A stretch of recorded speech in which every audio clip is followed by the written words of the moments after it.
Hello friend, welcome to my channel geography institute. আমি সাগরিকা। আজ তোমাদের জন্য আবারও নিয়ে চলে এসেছি আরও একটা তোমাদের রিকোয়েস্টেড ভিডিও।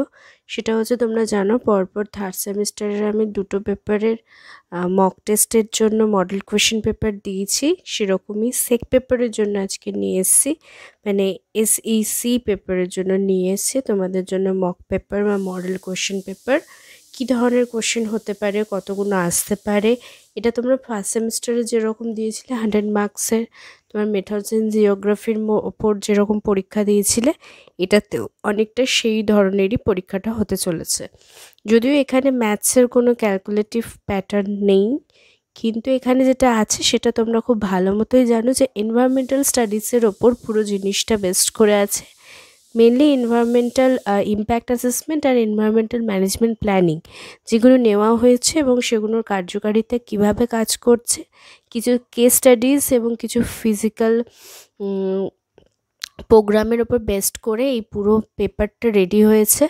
তো এর থেকে কী কী ইম্পর্টেন্ট কোয়েশ্চেন রয়েছে সেটার ভিডিও আমি অলরেডি আমার চ্যানেলে বানিয়ে দিয়েছি।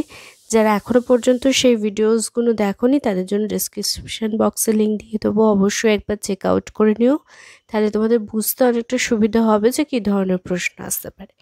আজ আমাদের যেটা বিষয় সেটা হচ্ছে মডেল কোয়েশ্চেন পেপার, মানে এটা তোমাদের প্র্যাকটিস সেট। তোমরা এটা প্র্যাকটিস করবে এবং টাইমের মধ্যে শেষ করতে পারছো কিনা সেটা অবশ্যই চেক আউট করবে। আর একটা যেটা ব্যাপার, যেটা তোমাদের সবার ক্ষেত্রে একটাই প্রধান সমস্যা হয়, সেটা হচ্ছে টাইম ম্যানেজমেন্ট। টাইম ম্যানেজমেন্টের জন্য আমি বলে দিয়েছি কতটা মার্কসের জন্য কতটা টাইম নেওয়া উচিত, তারও ভিডিও ডেসক্রিপশন বক্সে লিঙ্ক দিয়ে দেবো। ওটা তোমাদের যে মডেল কোয়েশ্চেন পেপার CC3 এর বানিয়েছিলাম সেখানেই ডিসকাস করেছিলাম। তো যাই হোক, আশা করছি এই ভিডিও তোমাদের কিছুটা হলেও কাজে লাগবে। আর যারা আমার চ্যানেলে নতুন তারা অবশ্যই চ্যানেলটাকে সাবস্ক্রাইব করো এবং পাশে থাকা বেল আইকনে ক্লিক করতে ভুলো না। তো চলো শুরু করে দেওয়া যাক আজকের ভিডিও। ফার্স্টেই আমরা দেখে নেব মডেল কোয়েশ্চেন পেপারে ফার্স্ট যেটা থাকার কথা, অর্থাৎ 2 মার্কসের কোয়েশ্চেনগুলো কী কী রেখেছি। এবং তোমরা নিশ্চয়ই জানো এটা 100 মার্কসের পরীক্ষা, তার জন্য 4 আওয়ার্স টাইম তোমাদের দেওয়া হবে। তো দেখতেই পাচ্ছ তোমাদের টোটাল এখানে 14খানা কোয়েশ্চেন দেওয়া থাকবে, যার মধ্যে তোমাদের এনি 10 অ্যাটেন্ড করতে হবে। প্রতিটা কোয়েশ্চেনের মান এখানে তোমাদের 2 মার্কস করে। এবার দেখে নেওয়া যাক কী কী কোয়েশ্চেন রয়েছে। নাম্বার 1, ডিফাইন AIE বা environmental impact assessment. What is হলিনস্কি রুল, এটা কিন্তু ইম্পর্টেন্ট, এটা আসতে পারে। What do you mean by sustainable development goals. Number 4, define CRZ থেকে প্রচুর প্রশ্ন আসে, তো এটা ভালো করে পড়ো।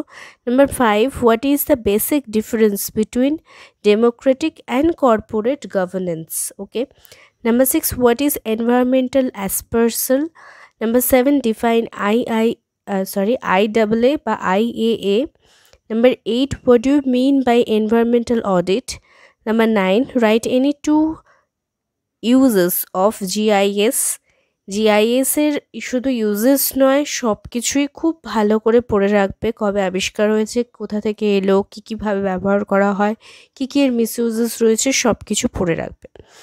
Number 10, what do you mean by zero matrix? Number 11, what is ad hoc method? Number 12, define risk assessment. What is BOD and describe SPM. SPM কিন্তু খুব ইম্পর্টেন্ট একটা টপিক, এটাও কিন্তু ভালো করে দেখে রেখো। এই ছিল 2 মার্কসের কোয়েশ্চেন্স, দেখে নিলে তোমরা। এবার আমরা চলে যাব নেক্সট গ্রুপে, অর্থাৎ গ্রুপ বিতে, যেখানে তোমাদের থাকবে 5 মার্কসের কোয়েশ্চেন, 10টা বা 9টা দিতে পারে। এর মধ্যে এনি 7 তোমাদেরকে অ্যাটেন্ড করতে হবে, অর্থাৎ 5 × 7 = 35 মার্কস। ওকে, তো চলো এবার 5 মার্কসে কী কী কোয়েশ্চেন রয়েছে সেগুলো দেখে নেওয়া যাক। Number 1, right about the scope of EMP বা environmental management planning. Number 2, describe about the significance of environmental aspersal. Number 3, describe about the screening and scoping using of EIS. Number 4, how checklist method related with environmental studies. Number 5, write some advantage and disadvantages of matrix method. Number 6, write a short note on migration measure methods. Number 7, discuss about the importance of risk assessment of environmental impact assessment বা management যা হচ্ছে বলতে পারো। Number 8, discuss about the ENVIS। This is a most important topic. এখান থেকে 5 marks, 2 marks, 15 marks সব কিছুই আসতে পারে, তাই ENVISটা খুব ভালো করে পড়েছো। Number 9, describe about the importance of EI report documentation. এখানে একটা কথা তোমাদের জানিয়ে রাখি, আমি 9টা কোয়েশ্চেন দিয়েছি, এক্সামে 9টাও আসতে পারে, 10টাও আসতে পারে, ঠিক আছে। যদি কোথাও কারোর কোনো কোয়েশ্চেনের অ্যান্সার নিয়ে কোনো ডাউটস থাকে তাহলে অবশ্যই আমাকে মেসেজ করতে পারো। আমার হোয়াটসঅ্যাপ নাম্বার ডেসক্রিপশন বক্সে দেওয়াই থাকে সবসময়। এছাড়াও কারো যদি নোটস রিলেটেড কোনো কিছু কোয়ারিজ থাকে তারাও কিন্তু আমাকে মেসেজ করতে পারো। তো এই ছিল 5 মার্কসের কোয়েশ্চেনের লিস্ট। এবার আমরা চলে যাবো 15 মার্কসের কোয়েশ্চেনের লিস্টে। এবার গ্রুপ সির কোয়েশ্চেনগুলো দেখে নেওয়া যায়, যেখানে 15 মার্কসের কোয়েশ্চেন থাকবে। তোমাদের 5টা কোয়েশ্চেন দিয়ে দেওয়া হবে, তার মধ্যে এনি 3 অ্যাটেন্ড করতে হবে, okay.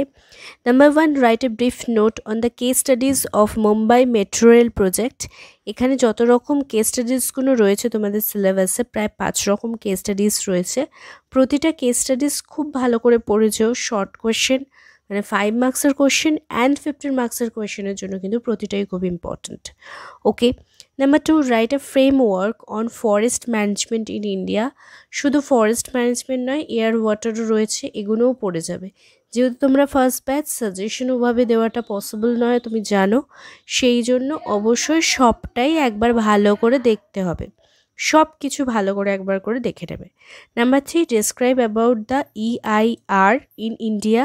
Number 4, write a short note on environmental audit with its different steps. যতগুলো স্টেপস আছে প্রতিটা ইন্ডিভিজুয়াল ডিসকাস করতে হবে এই কোয়েশ্চেনটার ক্ষেত্রে, এবং ইলাবোরেটলি এক্সাম্পল দিয়ে দিয়ে তোমাদের এখানে বোঝাতে হবে।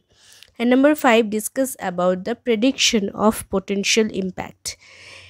যে প্রেডিকশনগুলোর উপর বেস করে আমাদের এই ইম্প্যাক্টমেন্ট অ্যাসেসমেন্ট প্রোগ্রামটা হয়েছে সেই পোটেনশিয়ালিটিগুলোকে ডেসক্রাইব করতে হবে এখানে, এবং প্রতিটার জন্য উপযুক্ত এক্সাম্পল বা কী আজ পর্যন্ত সেই পোটেনশিয়ালের আন্ডারে বা প্রেডিকশনের আন্ডারে কী কাজ করা হয়েছে সেগুলো এখানে মেনশন করতে হবে।